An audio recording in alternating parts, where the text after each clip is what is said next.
Alors aujourd'hui, ton projet cartonne, donc tu m'expliquais en fait que maintenant tu es à presque 1 million d'auditeurs mensuels.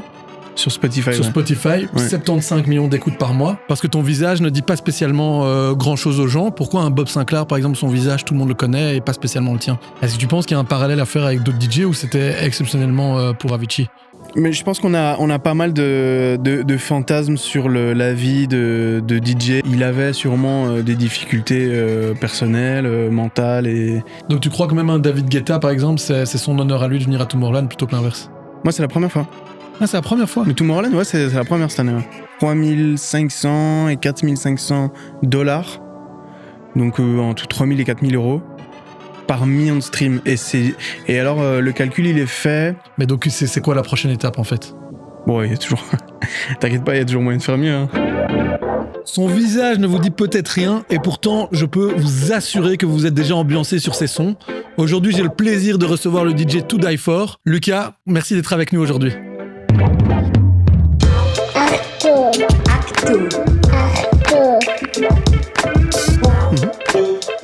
Alors je le disais justement à ceux qui nous regardent, en fait c'est énorme parce que tu as des centaines de millions déjà d'écoutes sur Spotify et pourtant tu peux te balader sans problème dans la rue parce que ton visage ne dit pas spécialement grand chose aux gens. Comment tu vis justement ce rapport avec la notoriété? Ben, je pense que pour moi la notoriété c'est une chose, c'est secondaire, tu vois.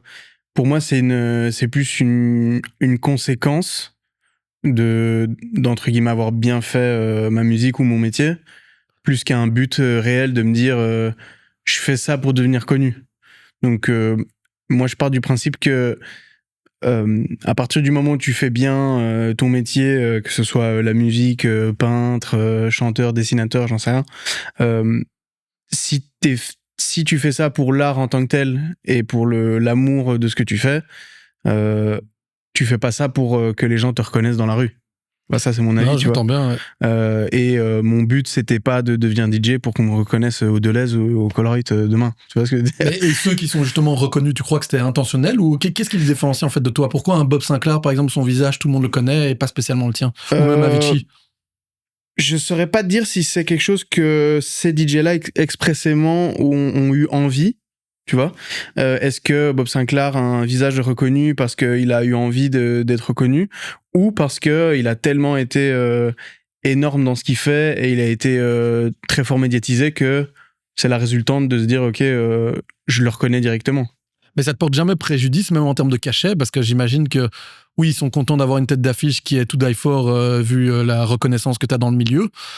Mais vu que justement, t'es peut-être un petit peu moins connu, tu crois qu'il n'y a pas une grosse différence de cachet alors avec un DJ beaucoup plus connu? De toute façon, c'est plus vraiment comme ça que ça marche. Moi, j'ai l'impression que tu vois, c'est l'offre et la demande à partir du moment où, tu sais, chaque année maintenant, je prends exemple avec Spotify, mais il y a plusieurs plateformes qui font ça, mais t'as le Spotify qui te résume ce que t'as écouté pendant l'année. Ok. Et je t'explique ça, pardon. Parce que par exemple, moi, dans mon Spotify de l'année passée, Rosalia était numéro 1, par exemple, tu vois. Donc, tu vas partir du principe que cette année, j'aimerais bien aller voir Rosalia en concert. Si maintenant on est 10 millions à vouloir aller voir Rosalia en concert et que t'es prêt à payer 50, 60 euros, bah ça paraît logique que elle va être payée cher pour jouer en concert. Maintenant, je pense que ça vaut pour moi aussi. Je pense que les gens qui sont dans un courant d'écouter de la musique plus techno, rap, etc., je pense qu'ils ont envie de venir me voir en concert, donc ils seront prêts à payer X euros pour venir me voir dans une salle de 1000, 1200, 1500, 2000 personnes. Donc j'ai pas l'impression que ce soit que sur une notoriété physique ou visage, etc. Je pense qu'à partir du moment où t'as écouté ma musique pendant l'année, t'as envie de me voir en concert. Mais tu crois qu'un DJ par exemple connu comme Kids Noise en Belgique, qui est masqué, donc pour ceux qui ne le connaissent pas, il est masqué en singe. Ouais. Tu crois que c'est par choix pour pas être reconnu dans la rue ou c'est plus comme ça, il a une signature et on le reconnaît bien? Bah lui spécifiquement, je saurais pas dire pourquoi il a fait ça, mais je sais qu'il y a toute une mouvance de DJ, même chanteurs masqués. Je prends exemple même mon compère avec qui je travaille beaucoup, Vladimir Cauchemar, il a un masque de squelette, tu vois. Et à la base, lui il l'a fait parce que à ce moment-là de sa vie, dans sa carrière, comme tu dis, il voulait pas forcément être mis en avant pour son visage, mais plus pour un concept. Donc lui représente très spécifiquement un squelette, hein, donc un homme qui est mort et qui revient des morts avec de la musique qui énorme, vient donc des il y a une morts. belle tu vois. signification derrière. Donc il y a vraiment une signification derrière. Kid je saurais pas te dire là comme ça, mais sûrement qu'il y a tout un univers autour de la jungle. Parce qu'il y a Daft Punk machin, aussi qui est très connu les là-dedans. Daft Punk, alors au contraire, Daft Punk, eux, on avait vu leur visage au tout début. Ouais, quand ils étaient pas du tout connus. Et puis ils se sont dit, bah, ils veulent incarner quelque chose de plus grand que juste des humains. Donc ils voulaient vraiment incarner leur musique, qui à l'époque était très, très robotique, très synthétique, très électronique, tu vois. Mais est-ce que c'est les premiers en fait qui ont pensé comme ça à cacher leur visage ou il y avait déjà avant plus? Non, je pense qu'il y a déjà eu des groupes avant. Si je me trompe pas, il y a même Kraftwerk. Parce qu'au final, c'est génie. Parce que si tu réfléchis, c'est qu'ils ont les avantages d'être connus, c'est-à-dire qu'ils ont des cachets gigantesques et ils peuvent se payer tout ce qu'ils veulent, mais ils sont pas embêtés dans la rue comme la plupart des artistes. Donc si tu réfléchis, c'est le meilleur des deux mondes, non? Je pense que ça dépend en tant qu'artiste que tu as envie d'accomplir. Moi, quand j'ai commencé à faire de la musique, j'avais pas forcément envie d'incarner un univers particulier sur le reste de ma vie. Mais maintenant, si demain j'ai envie de faire de la baile funk brésilienne et que j'ai envie de faire un nouveau concept sans forcément que les gens sachent mon visage, bah, je vais peut-être réfléchir à un monde où je vais cacher mon visage avec un masque, par exemple. Tu vois, c'est clair que c'est selon l'envie de l'artiste. Et alors, bon, moi, c'est un milieu que je connais pas bien, et j'imagine qu'il y en a qui regardent, qui connaissent pas bien non plus, et donc ça, en fait, ça amène beaucoup de quand on connaît pas, ça amène beaucoup de fantasmes. Et donc, tu sais un petit peu nous expliquer l'envers des décors justement des DJ? Du monde de DJ ou vraiment de la musique de manière générale? Les deux, en fait. Mais je pense qu'on a pas mal de fantasmes sur la vie de DJ, la vie d'artiste, donc et tous les clichés qui vont avec. Que le DJ va boire de l'alcool tous les soirs, bouter des champagnes, club avec, j'en sais rien, des filles ou des garçons. Et que ces clichés sont vrais ou sont pas vrais? Excès. Je pense qu'il y a une part de vérité, parce que de toute façon, il y a tellement de gens qui ont des envies différentes dans le monde, mais c'est clair qu'à la base, le DJ, c'est le mec qui vient en club, qui joue très tard, qui fait la fête. Quand tu mixes, tu regardes un peu, on en parlait il y a 2 minutes, tu parles de Bob Sinclair, lui il aime bien se mettre en scène avec des femmes derrière lui, devant lui, etc. Donc clairement, quand tu vois ça, tu penses que c'est le cliché du mec qui va faire la fête jusqu'à 6h du matin et ça toute la semaine. Et par exemple, pour avoir connu Bob Sinclair, je sais que le mec ne fume pas, ne boit pas et il fait du sport tous les jours. Comme toi en vrai. Comme du sport tous les jours, peut-être. Non, mais les deux premiers sont vrais. Mais les 2 premiers sont vrais, ouais. Tu m'as expliqué en off, en fait, c'est énorme. C'est que quand t'as un set à 6h du matin, en fait, tu fais une nuit normale et tu te réveilles juste pour aller à ton set. J'ai eu ça ce week-end, ouais. Donc, j'ai joué dans un club à Bruxelles, au C12, et je jouais de 5 à 6h. Et j'ai été dormir à 22, j'ai mis mon réveil à 3h30, quoi. C'est ça. Parce que tu me disais aussi que t'es booké combien de fois pour cette année? Plus de 70 fois, je crois, c'est ça, hein? Ouais. Mais donc, pour l'hygiène de vie, c'est quand même catastrophique, non? Oui. De faire la fête? Ouais. Ou même... Non, mais même même de le jouer fait tard, etc. Voilà, exactement. Ouais, c'est dur. Après, c'est un momentum. Je pense que si on a eu autant de demandes de concerts et que je joue en club, en festival, en France, en Belgique, en Suisse, au Canada, etc., c'est que les gens veulent me voir. Donc moi, en fait, le plaisir dépasse la flemme de mettre des réveils à 3h, de jouer à 5h, etc. En fait, je suis trop content de partager. Les gens viennent me voir, les gens sont trop gentils avant, pendant, après. Tu sais, je prends le temps de faire des photos, de discuter un peu avec les gens. Moi, en fait, ça me fait trop plaisir de connecter parce que toute l'année, on est là en studio, on est enfermé chez nous dans des studios, on fait de la musique, jusqu'au moment où, en fait, tu peux réellement connecter avec les gens qui adorent ce que tu fais, quoi. Mais quand tu dis justement on est en studio, un son, ouais. Typiquement, ça te prend combien de temps avant qu'il soit composé? Ouf. Ça m'est déjà arrivé de faire des sons et de les sortir peut-être 1 an et demi, 2 ans après. Oh, wow. Ouais, tout comme on a fait un album en 2 mois. Donc, il n'y a pas de règle. C'est très l'inspiration. Tu vois, est-ce que t'es inspiré? C'est une période inspirante. Moi, par exemple, je sais qu'en hiver, je suis pas du tout inspiré, par exemple. Ok. Ça me donne pas envie de, tu vois, je me lève pas le matin en mode, j'ai envie de faire un truc qui danse, etc. Parce qu'en plus, moi, je suis dans un truc de musique électronique dansante. Tu vois, on appelle ça de la dance music des fois. Comment est-ce que tu veux des fois que je sois inspiré de faire de la musique dansante quand je me lève et qu'il fait moins 2 degrés et qu'il pleut et que le ciel est gris, tu vois? Ouais, comme un peintre, t'as besoin des conditions parfaites pour pouvoir t'exprimer. Ouais, un peu, ouais. C'est beau. Et je sais qu'il y a un sujet qui t'intéressait particulièrement, c'est qu'en fait, il y a cette théorie du grand remplacement chez les DJ, où l'intelligence artificielle, à un moment, pourrait prendre à terme votre place. Alors, tu m'expliquais au téléphone, en fait, que pour la première fois, un des sons les plus écoutés avait été composé exclusivement par l'intelligence artificielle. Est-ce que tu sais un petit peu m'expliquer? Bah écoute, il y a pas longtemps, j'ai pas envie de dire de bêtises, mais il me semble que c'était entre octobre et là, je pense janvier. Il y a un son qui a fait numéro 1 aux États-Unis. Donc numéro 1 en termes de streaming, de vues, d'écoute, mais aussi de passage radio. Et je chante très mal, donc je te l'aurais chanté pour que tu vois c'est lequel, mais je te le montrerai après.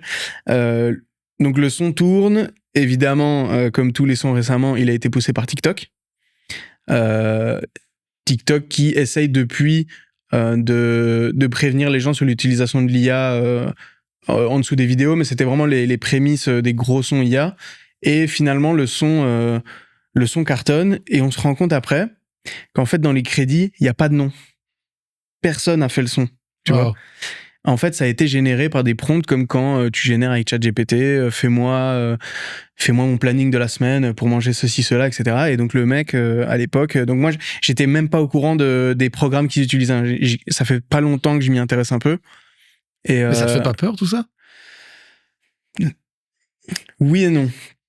Ok, j'aimerais bien savoir pourquoi le nom. Si tu veux que je t'explique, non, parce que je pense que effectivement, il y aura beaucoup plus de compétition entre les artistes, et disclaimer, je pense surtout entre les mauvais artistes, tu vois.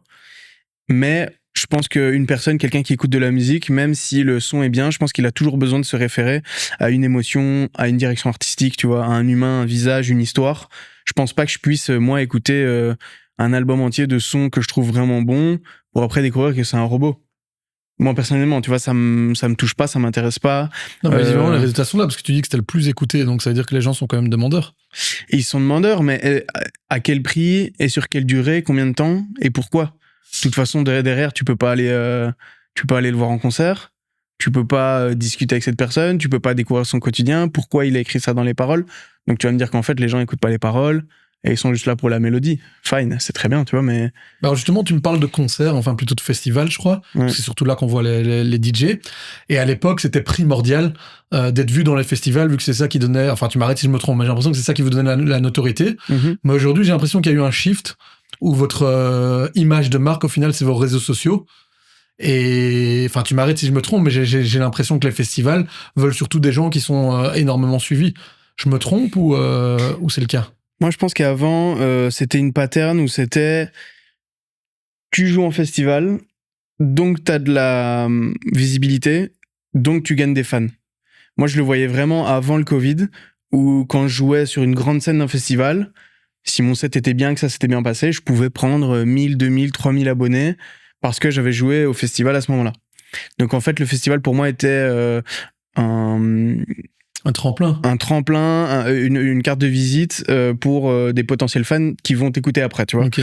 Ça, c'était pour moi ce qui se passait avant. Et maintenant, je pense que c'est des fans émettent l'envie de voir tel artiste a un buzz, donc les festivals vont le booker. En fait, je pense que maintenant, l'artiste va capter directement son public, et c'est l'artiste qui fait le travail en direct. Il a supprimé pas mal de prestataires, j'ai l'impression, tu vois, d'interviews télé, interviews radio, interviews presse écrite, festival, mise en avant, tremplin, etc. Et en fait, maintenant, l'artiste, et je pense que c'est surtout depuis que TikTok est arrivé, où on a cette capacité à transmettre même des infos, des news, tous les jours, en fait, même plusieurs fois par jour, dire j'ai fait un nouveau son, vous en pensez quoi, vous aimez bien, etc. En fait, tu connectes avec tes artistes. Donc tu dois stimuler un petit peu ta base. Et je pense que c'est l'artiste qui a créé une base fan qui te permet d'être booké. En fait, maintenant, les festivals, et c'est tout con, et c'est un truc, c'est business aussi, ils vont regarder,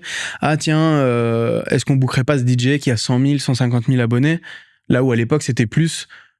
on va donner la chance à cette personne. Ouais. Et voilà. Et puis bon, il y avait toujours les têtes d'affiche. Donc quand il y a Red Hot Chili Peppers qui passe en Europe, bah tu vas le booker, c'est normal, tu vois. C'est encore maintenant? Bah oui, évidemment. Ouais. Tu regardes pas, tu vois, t'as les monstres, tu les bookes, et voilà, même. Mais toi-même, t'es booké pour le festival Tomorrowland, qui est sans doute le main event. Ouais. Combien d'années ils t'ont déjà booké maintenant pour les... Moi, c'est la première fois. Ah, c'est la première fois? Le Tomorrowland, ouais, c'est la première cette année, ouais. Mais est-ce qu'aujourd'hui, c'est plus eux qui ont besoin de toi que l'inverse? Non, je pense que Tomorrowland, ça reste une exception. Je pense que le festival n'a besoin... Alors, c'est très bizarre ce que je veux dire, mais je pense que Tomorrowland n'a besoin de aucun DJ. C'est le seul festival au monde qui fait complet sans avoir montré la line-up. Donc tu crois que même un David Guetta, par exemple, c'est son honneur à lui de venir à Tomorrowland plutôt que l'inverse? Exception faite de David Guetta et de deux... Je pense qu'il y a 5-6 noms qui font exception, qui font que c'est vraiment un choc de me dire « Ah, putain, il y a David Guetta qui joue cette année parce que David Guetta n'a pas joué à Tomorrowland. » Je dis pas une dire de bêtises, mais depuis 7 ou 8 ans, quelque chose comme ça. Mais Tomorrowland le fait chaque année. Ils annoncent l'ouverture des tickets. Sans line-up. Sans line-up. Waouh. C'est parce qu'on sait que le décor est féerique, etc. Et parce c'est une expérience. et il y a ça aussi avec, par exemple, le EDC Las Vegas, que tu connais peut-être, très tu vois, bien, tout à fait. qui est le festival référence, qui est un peu l'équivalent de Tomorrowland aux États-Unis. Ils font l'édition 2025. Quand c'est fini, une semaine après, ils vendent des tickets pour 2026. C'est sold out. Ah, énorme. Mais parce que l'expérience fait que mais du coup, les gens par ont envie exemple, de venir. Tomorrowland, ils te payent ou comme ils estiment que ça te fera déjà un tremplin énorme, tu viens de te produire gratuitement? Ouais, non. Bien sûr, ils payent. Parce que par exemple, le Super Bowl, pour ceux qui ne le savent pas, ne paye jamais les artistes. Ça a commencé avec Michael Jackson. Et en fait, ils estiment que ça leur fait une pub tellement grande que c'est déjà dans l'intérêt de l'artiste de venir. Et j'ai l'impression que Tomorrowland, c'est un petit peu le cas aussi. Ça vous fait une pub de malade. Il y a un twist au Super Bowl, c'est qu'ils ne payent pas, mais ils défraient. C'est-à-dire que les productions sont tellement énormes, ils veulent tellement tous en mettre plein la vue, etc., qu'en fait, ils sont obligés de payer quand même les acteurs, les danseurs, les locations de matériel, tout. Mais ça chiffre, c'est énorme. Donc, s'ils devaient payer en plus l'artiste, c'est trop compliqué. C'est 15 minutes de show. Je pense pas que tu peux réellement dire que c'est un concert à part entière. 15 minutes, c'est court. Même si cette année, par exemple, Bad Bunny, c'était génial. Moi, je trouve ça incroyable. Ouais. Tu peux pas te permettre de dire je vais payer et la prod et la production, la pub et l'artiste, tu vois. Okay. Donc ça, je peux comprendre. C'est quand même de la promo, entre guillemets. Regarde, depuis que Bad Bunny a joué, 11 ou 12 de ses morceaux sont top 1 des charts, des sons les plus streamés. Alors, je veux dire, il était déjà super connu avant. Il était dans le top 10 peut-être monde. Mais il a encore pris un step, tu vois. C'est ça. Juste à cause du Super Bowl, quoi. Et alors, quand on parle des superstars, moi, j'avoue que j'ai vu un documentaire que je conseille aux gens. C'est celui sur Avicii sur Netflix. Ouais. En fait, je réalisais pas, mais en fait, c'est pas pour rien que c'est le numéro 1, quoi, que c'est le patron. Mm-hmm. Il a un talent inestimable. C'est peut-être le plus talentueux de tous les temps. Et pourtant, ça s'est très mal passé pour lui. Il était malheureux très rapidement. Est-ce que tu penses qu'il y a un parallèle à faire avec d'autres DJ ou c'était exceptionnellement pour Avicii? Bah, je pense que j'ai aussi vu le reportage, qui m'a fort touché d'ailleurs, mais je pense que il avait sûrement des difficultés personnelles, mentales et physiques. Je pense que déjà, de lui-même, c'était quelqu'un d'anxieux, de stressé, etc., qui avait sûrement des problèmes d'addiction. On n'en parle pas trop dans le documentaire, mais je pense que c'est un peu la résultante. Ils en parlent quand même un petit peu. Ils en parlent sur l'alcool. Relatif aux artistes un petit peu incompris que sont les DJ, une hygiène de vie qui est un peu spéciale. Non, je pense qu'il faut pas faire de généralité. Si tu regardes même tous les DJ qu'il y a là aujourd'hui, malheureusement, c'est une finalité pour lui qui était pas très jolie. Mais le mec a eu une carrière où à un moment, en fait, il aurait dû dire stop sur plusieurs choses. Stop de faire la fête systématiquement et stop de faire une tournée. Parce qu'en fait, ce qu'il explique, c'est que lui n'aimait pas faire des concerts de base, tu vois. Il est arrivé du jour au lendemain à faire... lui, il est passé vraiment du jour au lendemain à faire 0 date sur en faire 200 à l'année, 250 l'année suivante. C'est intenable. 285, je pense. Il jouait tous les jours. Mais vu qu'il n'aimait pas ça, il pouvait pas faire des concerts à jeun, quoi. C'est pas possible. Donc si le mec il fait la teuf 280 fois par an, je pense que c'est compliqué pour n'importe qui. Alors on parlait justement des grands festivals. J'avoue que j'ai une question qui me traverse l'esprit. T'es pas obligé d'y répondre forcément. Et si tu veux pas y répondre, fais à la politique en répondant à côté. Mais un cachet, par exemple, pour Tomorrowland, tu demandes combien comme cachet? En fait, le souci, c'est pas tellement... J'ai pas de souci de dire combien je gagne par concert, forcément. Parce que de toute façon, en Belgique, si tu veux aller voir... tu vois les chiffres de ma société, tu peux aller le voir. Donc, il n'y a pas de souci, tu vois. C'est plus de me dire... nous, surtout dans l'électro, il y a une grosse concurrence et c'est vraiment dur la négociation pour toucher des cachets. Donc ça veut dire que si aujourd'hui je te dis, bah voilà, écoute, normalement je suis payé, je vais dire un chiffre vraiment débile, je suis payé 5 000 €. Sauf que maintenant tu vas monter ton épisode, dans 2-3 semaines, 1 mois, 2 mois, ton épisode va sortir. Sauf qu'il y a un autre festival qui était prêt à me payer 10 000 €. Ouais. Tu vois là, ils vont se dire, bah non, il demande 5 000, on va payer la moitié. Et puis ils vont dire, ah, c'est bizarre et tout, j'ai vu l'interview, il dit qu'il allait dire oui pour 5 000. Ouais, d'un vrai politicien, t'as réussi à t'en sortir sans répondre. Donc, moi, je vais pas te dire que, tu vois. Non, c'est une bonne raison. Donc, je vais dire que si tu veux aller voir mes chiffres, tu vas à la BCE et tu tapes mon numéro de TVA et tu le trouves. Mais c'est plus de me dire, tu vois, c'est compliqué parce qu'en fait, et je rebondis sur un truc que t'as dit avant, c'est qu'est-ce qui fait qu'un DJ est plus connu que l'autre. Comment est-ce que tu peux quantifier dans un festival où t'as 40 artistes? Comment est-ce que tu peux quantifier combien tu vas le payer lui, tu vois? Et en fait, normalement, ce qui fait que tu vends des tickets. Donc, pendant l'année, t'es censé faire un club, une ancienne Belgique, etc. Et tu l'as quantifié le nombre de personnes, le prix du ticket. Donc, t'arrives un peu à voir combien vaut tel DJ, tu vois. Mais dans les festivals, t'as aussi une économie différente qui fait que c'est un package, c'est une direction artistique globale qui fait que tu vaux un certain montant, tu vois. C'est plus ça. Donc, c'est de la négoce à l'année et heureusement que je suis entouré de professionnels autour de moi parce que si je devais le faire moi, je serais à la rue. Mais par contre, là où tu peux m'en dire peut-être un petit peu plus, c'est parce que ça, je sais que de nouveau, il y a une énorme inconnue là-dedans. C'est Spotify. Mm-hmm. Comment est-ce que Spotify rémunère? Par exemple, 100 000 écoutes sur Spotify, ça rémunère combien?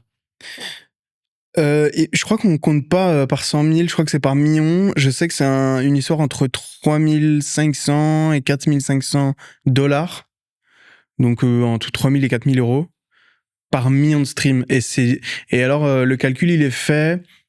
Est-ce que la personne qui a écouté un abonnement payant, est-ce qu'il a un abonnement gratuit? Okay. De quel pays il vient? Parce que par exemple, un abonnement au Brésil va coûter, je crois, une sorte de 2-3 euros par mois. Et un abonnement en Belgique va coûter entre 7 et 15 euros. Donc en fait, selon le lieu et le type d'abonnement que tu as, ça génère plus de plein de paramètres. En fait, c'est fou parce que le calcul est hyper compliqué. Mais par écoute, ça génère une histoire de un dixième de cent, enfin, okay. 0,002 cents, je pense, au clic, à l'écoute. Et tu dois écouter minimum 15 ou 20 secondes. Ok.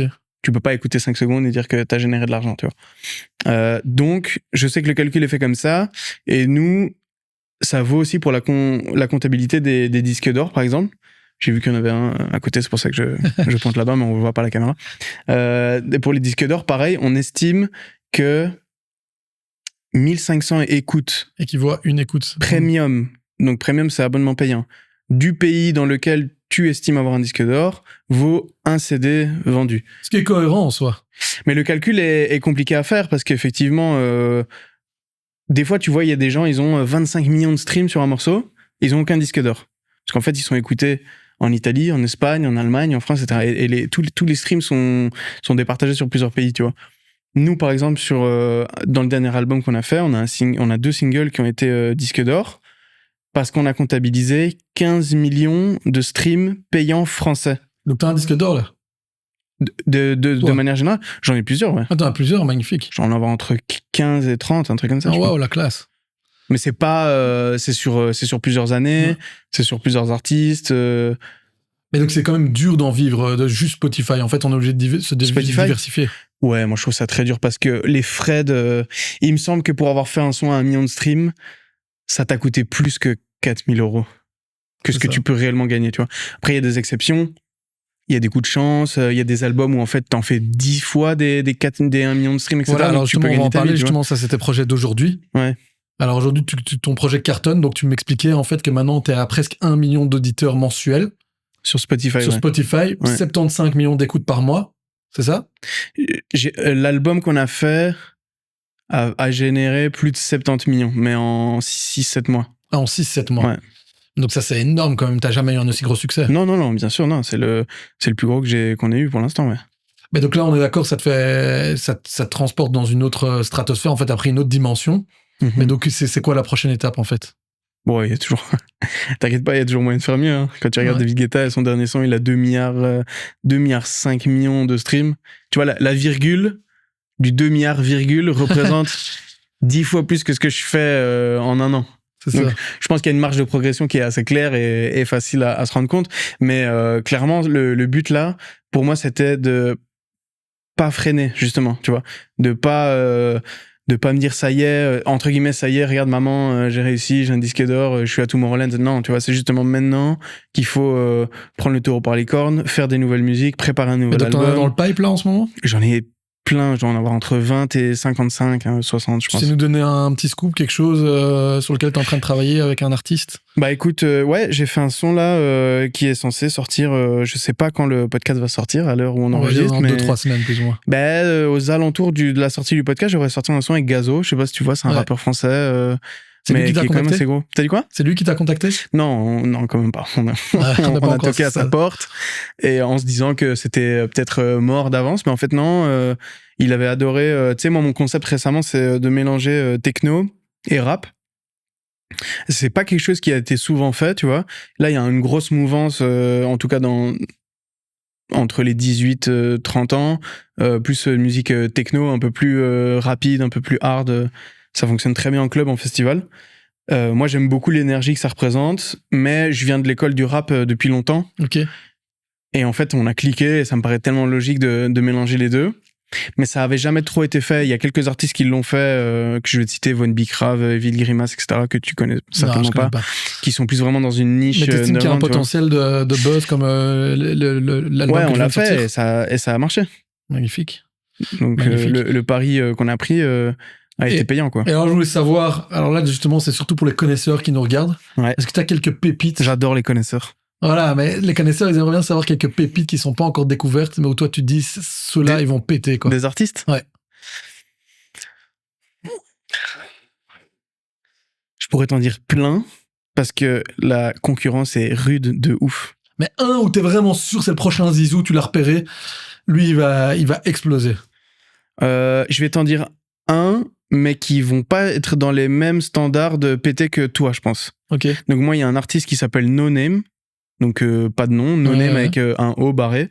Et en fait, lui, c'est un artiste qui fait plus ou moins ce qu'on fait, donc il est dans une énergie qui mélange rap et techno. Mais ce qui est affolant, c'est qu'il fait tout seul. Donc il rappe, il est producteur, il est DJ, il s'enregistre lui-même, il est ingé son, etc. Et pour l'instant, il est pas encore connu. Il est pas connu, mais c'est quoi la définition de cartonner? Pour moi, le mec, je sais que dans 2 ans, il va faire 150 dates l'année, tu vois. Ok. Il va tourner dans le monde entier, mais il va pas forcément jouer. Mais il sera ravi de l'apprendre, justement. No Name, si tu nous regardes, voilà, il y a le grand To Die For qui croit en toi. Je t'aime. Et alors, si tu devais faire un DJ set dans un endroit complètement insolite, alors moi j'avoue que j'ai pensé l'Himalaya ou quoi, est-ce qu'il y a un endroit qui te tente? Compliqué un peu de mixer dans l'Himalaya, non? Mais est-ce qu'il y a un endroit qui te tente, où tu te dis, là, ce serait quand même dingue si je faisais un DJ set? C'est le studio Acto qui te tente? Pas mal, mais c'est très beau, hein. Ouais. C'est très très beau. Non, est-ce que je mixerais pas, moi, sur la dernière boule de l'Atomium, là, en plein milieu? Je sais qu'il y a déjà des DJ sets qui sont faits sur l'Atomium, mais en mode très sécurité, je pense, en dessous. Mais moi, j'aimerais bien mixer, tu vois, tout le temps. Je sais pas si t'as vu passer ça, c'était il y a quelques années déjà. C'était DJ Snake qui avait mixé sur l'Arc de Triomphe à Paris. Et j'ai pas vu passer, mais... J'ai vraiment pas envie de dire de bêtises, mais il me semble que c'était un des premiers à le faire. Et David Guetta l'a fait ensuite. Et moi, je veux l'équivalent belge. Donc, à part le faire sur l'Atomium, on pourrait le faire où? Sur Mannequin, hein. C'est la base, non? Dessus, sur le avec lui. Avec. Il t'accompagne. Non, ou sur l'hôtel de ville à Grand Place. Non, ça serait une folie de malade. Mais ça, ils l'ont déjà fait. Ouais, il y en a qui l'ont fait. Parce que tu mets la Grand Place en feu, ça, ce serait fou, quoi. Et alors, j'ai fait mes devoirs. Ouais. J'ai contacté un ami à toi et je te propose un petit jeu. En fait, Shazam, pour ceux qui connaissent pas, c'est quand on connaît pas un son, on dit on Shazam le son. Et donc, ça nous permet de découvrir et le mettre dans sa bibliothèque pour l'écoute. Alors, il m'a dit 5 sons à toi, qui sont des énormes succès ou inversement des pépites un peu moins connues. Voilà. Et il m'a dit que normalement, tu avais des chouettes anecdotes à me raconter sur ces sons. Alors, tu vas essayer de deviner chacun de ces sons, combien de Shazam ils ont. Ok. Alors, on va commencer par le premier. À la virgule près ou je te mets une fourchette? Tu mets une fourchette et on va voir si tu connais bien tes sons. Ok. Tunak, Tunak, Tun. Est-ce que je te dis l'anecdote avant et puis je te donne le chiffre ou pas? Vas-y. Et je le déteste, notre pote en commun qui a mis ce son dans la liste parce qu'il sait que je déteste ce son. C'est un des premiers remix officiels que j'ai fait. Il me semble que c'était en 2015 ou 2016. Donc c'était il y a déjà plus de 10 ans. Et malgré moi, le titre avait vraiment bien marché. Et en fait, à la base, c'était plus une commande. On m'a demandé de faire un remix pour quelqu'un. Okay. Et finalement, dans la hâte, et parce qu'on devait se dépêcher, on a sorti le son sur mon nom. Et en fait, il a vraiment bien marché. Et c'est un remix d'un chanteur indien qui a bien marché. Donc je pense qu'il a dû faire 50 000 Shazam, quelque chose comme ça. Donc, le problème, c'est que j'ai vérifié il y a 3 mois et c'était 30 000. Mais peut-être que d'ici là, ça a pris encore 20 000, c'est possible. Il y a Destiny, que tu as justement fait avec Sharpowa. Ouais. Sharpowa. Ouais. Ça, tu penses que ça a pris combien de Shazam? Donc, le fait qu'il ait mis celui-là en deuxième, c'est qu'il voulait me mettre dans la merde devant les caméras, ça a marché. Je pense que celui-là, c'est un gros navet, comme on a dit. Un gros navet, combien tu dirais? Celui-là, il doit approcher, je sais pas, les 1000 Shazam, même pas. On a 70 Shazam. Ouais. 70. Celui-là, on va. Donc, s'il y a des gens qui veulent découvrir des sons vraiment inconnus de ta part. 70, c'est dur. Ouais. Ça veut dire que même si toute ma famille l'avait Shazamé, c'était plus. Ah ouais, donc ça veut dire que même ta famille, tu peux leur reprocher qu'ils ont même pas écouté tous tes sons. Il me donne même pas de force, t'imagines? Et pourtant, il est bon selon toi, ce son, ou tu le regrettes un peu? Mais je crois que je me rappelle même pas du son. Ok. Mais 70, c'est très peu. Alors, il y a Beautiful que t'as fait avec Hélène. Ouais. Là, la petite anecdote, c'est que c'était juste après le fameux remix indien. J'ai été approché par une maison de disques, donc Sony Music en Belgique, en 2015-2016, qui m'ont approché, qui m'avaient proposé de signer mon premier contrat, que j'ai signé, qui était évidemment très mauvais. Évidemment, vu que j'avais 18 ou 19 ans, je me rappelle plus. Et donc on signe ce contrat et eux me proposent de commencer à faire de la musique et surtout pour en faire la promo, que ça passe en radio, en télé, etc.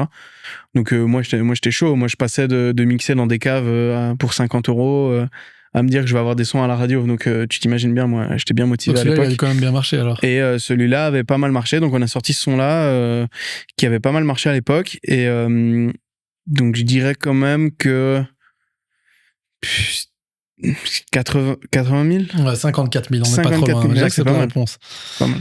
Et alors plus que deux, il y a Signals, donc ça c'est un de tes plus gros sons où, justement avec un certain Romeo Elvis. Ouais. Ça, tu penses que ça a pris combien? Donc ce son-là, je l'ai sorti si je dis pas de bêtises, c'est en 2019. Donc dans la continuité, après j'ai fini mon contrat chez Sony, j'ai signé en France chez Universal.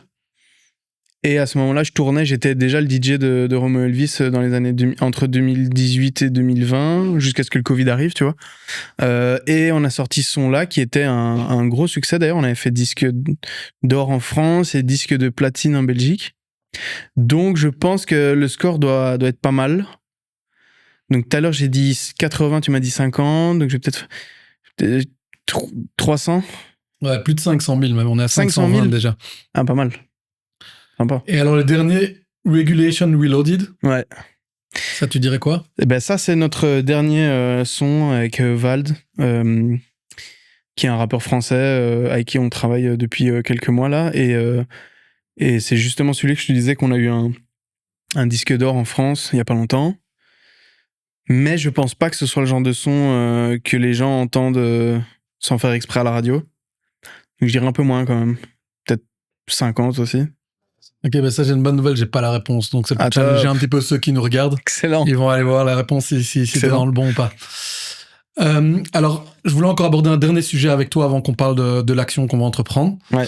C'est un sujet un peu plus profond, parce que tu m'as un petit peu expliqué ton parcours avant l'interview. Mm-hmm. Donc, pour ceux qui ne le savent pas, tu as arrêté l'école en quelle année?